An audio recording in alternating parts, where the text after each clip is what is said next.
ମିଳିତ ପ୍ରାର୍ଥୀ ମିଳିତ ପ୍ରାର୍ଥୀ ଜିତିବେ। କେମିତି ଜିତିବେ ସେଟା ଇକ୍ୱେସନ କଣ? ବିଜୁ ଜନତା ଦଳର ଭୋଟ, କଂଗ୍ରେସର ଭୋଟ ମିଳିତ ଭାବରେ ଆମର ଯିବ ଡାକ୍ତର ସାହେବଙ୍କୁ ଯିବ, ଦନ୍ତେଶ୍ୱର ହତ୍ୟାଙ୍କୁ ଯିବ, ନିଶ୍ଚିତ ଭାବରେ ସେ ଜିତିବେ। କହୁଛନ୍ତି ଗତ ଥର ଯେତେବେଳେ 2002 30 ଭୋଟ କରିଦେଲେ 8ଟା ଭୋଟ ମୋ ପାଇଁ କଣ ବୋଲି ସେ କହିଲେ।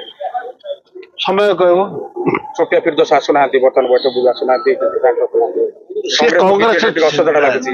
ନାଇଁ କଂଗ୍ରେସର 14 ଭୋଟକୁ 14 ଭୋଟ ମିଳିବ। ସୋଫିଆ ଫିରଦୋଷ ଆସୁନାହାନ୍ତି କାହିଁକି ତାହେଲେ? ସୁପ୍ରିମକୋର୍ଟ ଆସିକି ଆମ ସଭାପତିଙ୍କ ସହିତ ଆଲୋଚନା କରିଥିବେ। ମୁଁ ତ 3 ଦିନ ହେଲା ଇଆଡେ ଅଛି ନା। ରମେଶ ଜେନା ଆଲୋଚନା କଲେ ସୋଫିଆ ଫିରଦୋଷ ଆସୁନାହାନ୍ତି, ତାପରେ ସୌଭିକ କିଶୋର ମଧ୍ୟ ଷ୍ଟାଣ୍ଡ ସେ କନଫ୍ୟୁଜ କଲେଣି ବିଜେଡିର ମଧ୍ୟ।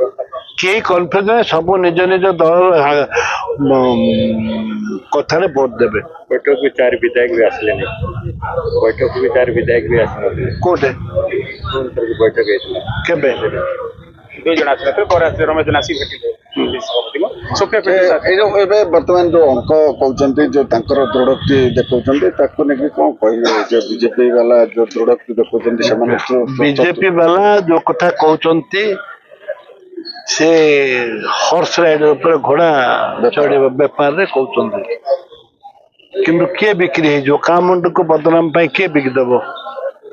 ସବୁ ସରିଯିବ, ଇଜ୍ଜତ ସବୁ ବର୍ତ୍ତମାନ କଂଗ୍ରେସ ରାଇଜ କରୁଛି। କାହାକୁ ମତେ ସସ୍ପେଣ୍ଡ କରିଥିଲେ, କମଳନାଥ ଆସିକିରି ବାହିନୀ ପୋତିକି ସସ୍ପେଣ୍ଡ କରିବା ଭୁଲ ହେଇଛି ବୋଲି କହିଲେ। ଅଲ ଇଣ୍ଡିଆ କଂଗ୍ରେସ ଆପଣଙ୍କ ଉପରକୁ ଯାଇଥିଲା ଭୁଲରେ ଦେଇଥିଲେ ବୋଲି କହିଲେ ସେମାନେ। ମୁଁ କାହାକୁ ଦେବି? ଏବେ ବର୍ତ୍ତମାନ ଯୋଉ କଂଗ୍ରେସ ରାଇଜ କରୁଛି, ଯଦି ଏବେ ଯଦି କୌଣସି ପ୍ରକାର ଯଦି ଭୋଟରେ ଏପଟ ସେପଟ ହେଲେ ନିଶ୍ଚିତ ଭାବେ ନିମ୍ନଗାମୀ ହବ, ତଳକୁ ଆସିବ। କଂଗ୍ରେସ କେବେ ତଳଗାମୀ ହେଇନି କି ହବାର ପ୍ରଶ୍ନ ଉଠୁନି।